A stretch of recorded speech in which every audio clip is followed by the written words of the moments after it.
हमारी स्थिति ऐसी हो गई है सर, हमको कहीं से कोई मदद मिल नहीं रहा सर कि हम अपना घर चलाएं। सब चीज़ को उनको उचित लग रहा है, क्या शिक्षा उनको उचित नहीं लगता है? सरकार सिर्फ वहाँ पर खाना पूर्ति कर रही है अपनी, इसके अलावा सरकार कोई काम नहीं कर रही है। ठीक है, आपने सारे ऊपर ध्यान दे दिया है, लेकिन सर हमारे साथ में सौतेला व्यवहार क्यों? कहते हैं कि दुविधाओं से जो पार निकाले वो गुरु होता है, लेकिन जब गुरु दुविधा में हो तो उसे कौन निकाले पार। गुरु पूर्णिमा के दिन ही गुरुजन पूछ रहे हैं सवाल कि आखिर क्यों चुप है सरकार। नमस्ते, मेरा नाम सीमांत है और आप देख रहे हैं केपी न्यूज़। मेरे पीछे एक कारवां चल रहा है। चलना बहुत ज़रूरी है। चलना दो रूप से होता है, एक आप निजी ज़िंदगी में चलते हैं, दूसरा आप प्रोफेशनल लाइफ में चलते हैं। लेकिन यहाँ तीन रूपों से चला जा रहा है। तीसरा रूप चलने का क्या हो सकता है? तीसरा रूप दरअसल होता है अंतः मन की व्यथा का चलना। ये सारे कोचिंग संचालक यहाँ पे मौजूद हैं और एक प्रदर्शन कर रहे हैं। प्रदर्शन में पीछे बैनर है, बैनर में आप देख सकते हैं भिलाई कोचिंग एसोसिएशन के नेतृत्व में यहाँ पे सारे कोचिंग संचालक एकजुट हुए हैं। एकजुट क्यों हुए हैं? चूँकि कोरोना वायरस के कारण शिक्षा काफ़ी प्रभावित हुई है। तमाम सारी चीज़ों को अनलॉक कह करके खोल दिया गया, लेकिन शिक्षा के क्षेत्र की जब बात आई तो वहाँ पे सरकार ने कोई भी नियमों का, आदेशों का जिक्र नहीं किया।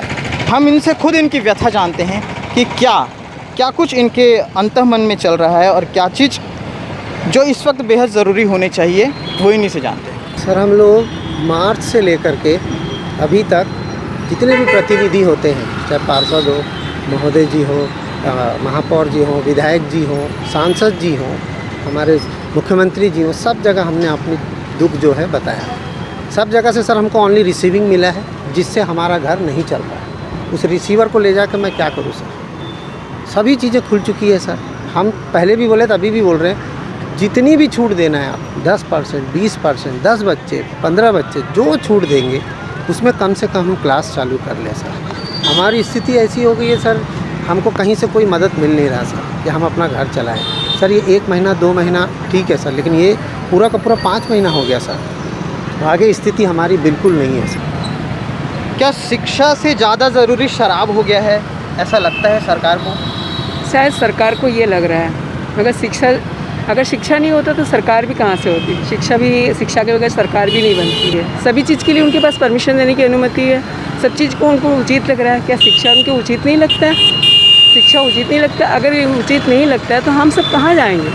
हम प्राइवेट टीचर कहाँ जाएंगे? हम कोचिंग क्लासेस वाले कहाँ जाएंगे?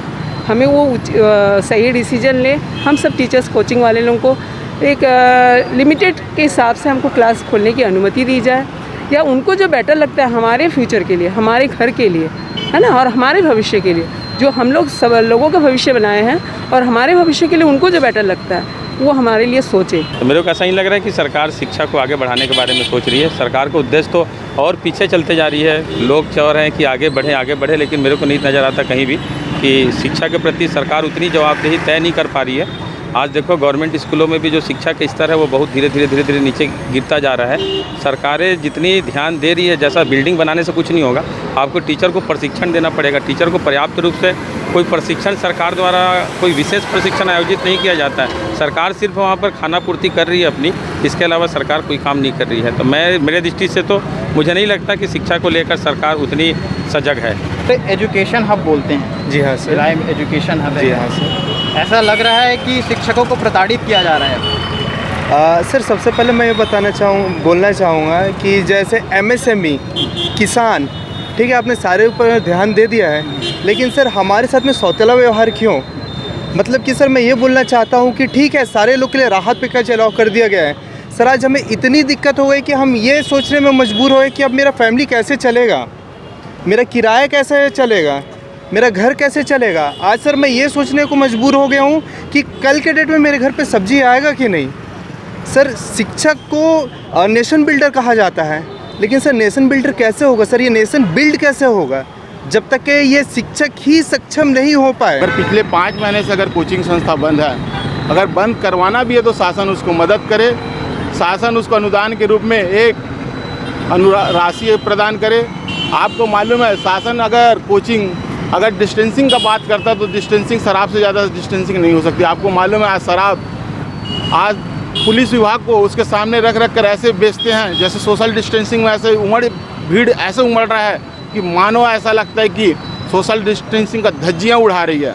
हम कोचिंग वाले भी यही चाहते हैं कि हम सोशल डिस्टेंसिंग को बरकरार रखते हुए अगर एक पाली में अगर अनुमति नहीं मिलता तो उसको 4 पाली में हम पढ़ाने का वचन करते हैं सरकार को, ताकि हम अपने परिवार का जीविका हम चला सकें। कोचिंग संस्था की एक ही मांग है कि सरकार अगर कोचिंग नहीं चलाने दे रहा है तो कम से कम शासन एक राशि के उपलब्ध में उस कोचिंग सेंटर को उपलब्ध कराए ताकि हमारा परिवार हम चला सकें।